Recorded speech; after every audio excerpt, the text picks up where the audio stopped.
His name is Strandbeest, and he is the latest and greatest 2014 model of Theo Jansen's Strandbeest. And Theo Jansen is the Dutch artist who has been making the Strandbeest. Every Strandbeest that we see in our gallery is made by Theo. He's been making them for 25 years. And he actually originally had the idea to make an animal, a machine, something in between, something that would live on the beaches of the Netherlands, where he's from, and the Netherlands are below sea level, or a third of the country is below sea level. So he wanted to make something that would live on the beach and actually pick up sand or pick sand up and raise the height of the dunes on the beaches to fight the rising sea tide. And he has not done that. He has not really moved a whole lot of sand at all. As soon as he got out there, he kind of scrapped that idea and just started playing around with the wind. So he's no longer trying to fight the sea tide, at least not with the Strandbeest. So he got out there, he started kind of thinking about using the wind as a power source, and spent a lot of time doing a lot of geometry and physics, kind of figuring out linkages. And 25 years later, he has several dozen Strandbeest to show for it. So this guy, Strandbeest, if he were out in the wild, if this were the beach, and so I'm standing on the good part of the beach that he likes to walk on, you guys over here, you are all the ocean, you're the water, and Strandbeest isn't really a big fan of you. And on that side with the curtains, we have some sand dunes, which Strandbeest also does not like. So right here is pretty much his runway. And if you were out on the beach, the way Strandbeest moves, or the first way Strandbeest moves, just like all the rest of the Strandbeest, is he's got this large rectangular white, it used to be a rectangle, right now it's a fun shape, but the sail on his front side is just a nylon sail that will catch wind just like all the rest of the smaller ones, and he will just walk down the beach on his own. But he also has a couple extra abilities. He's the latest and greatest. He's the most evolved Strandbeest of all of them. So on this side, this is his head, and his head is kind of spoiler-shaped and covered with packaging tape, actually, is what it is. So he's got tape on his head that will send the wind up and along his spine and actually raise the wings that are on his back, just like that. And so the wind would do that on its own in the wild, and then and cause the wings to oscillate back and forth. And you can see on one of the cranks, that top crankshaft is actually hooked up to a piston and cylinder. And so when he's out in the wild and flapping his wings with the wind, he's slowly, basically with a bicycle pump, pumping air into all 77 bottles that he has along his back. And that's where, those are known as his wing stomachs. And so he's eating the air as he's flapping his wings, filling himself up with a big wheel of air, and he uses that air in a couple different ways. So obviously, unlike us, they cannot see and they cannot hear. They're blind and deaf.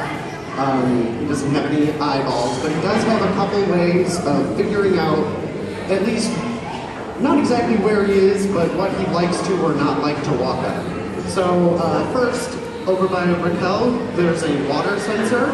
Oh, sorry.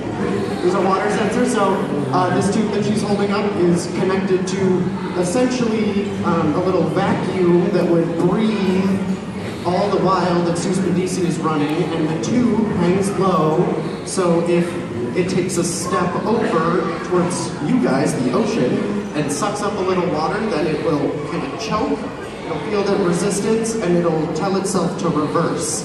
And the other way that Strandbeest figures out whether it's walking in the right spot is on that end. So this is the head, that is the tail, even though I'm going to confuse you right now, his tail has a nose. He's not built like us. So he can shake his nose up and down at the end of his tail, And you can see on the end he's got that kind of just vertical bar, and he's shaking his tail up and down to smash that bar into the sand. And it's actually got two sensors to tell whether it's hard sand or soft sand. So when he's smacking his tail down, he's just kind of checking if the ground is what he likes to walk on. And if it isn't what he likes to walk on, if he shakes his head up and down, and he's way over there by the dunes, and it feels way too kind of powdery and he's gonna stick, then Strandbeest will open up or send a signal to its brain and open up a reversing system, which will then activate his ski poles, and they can be reversed in either direction. So you can see them flip around now. He's gotten a hint of some doom and he wants to come back onto the beach the way he likes. So, how about with a countdown? Let's see if we can get Strandbeest to walk for us. About 5, 4, 3, 2, 1.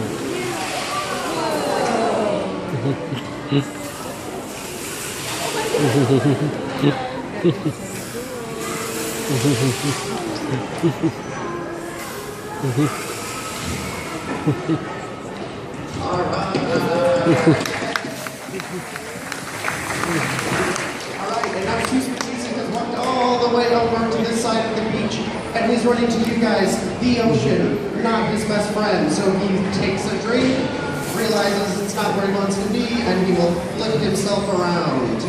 So he's moving the ski poles, and now he's going back to where he wants to be.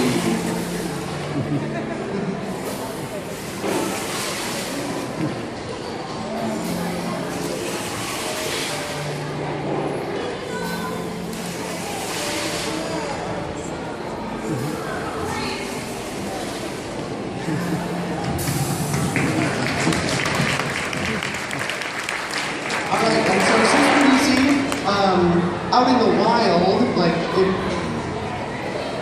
I was saying in the beginning, with the wings flopping back and forth, flying back and forth, he will feed himself. However, it takes in the wild, if you were out on the beach, it takes him about 10 hours to fill up all 77 bottles to about, lives at about 65 psi. In here, we just use an air compressor. It takes a little bit less time, about 10 minutes.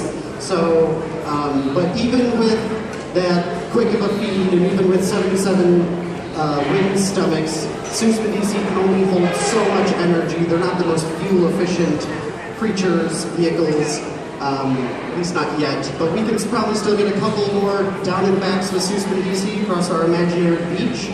So as they're walking, you can see the legs catch up with the body in the same kind of fashion that the smaller walking units do. So you can imagine that this could simply be the wind and the legs will catch up while this is.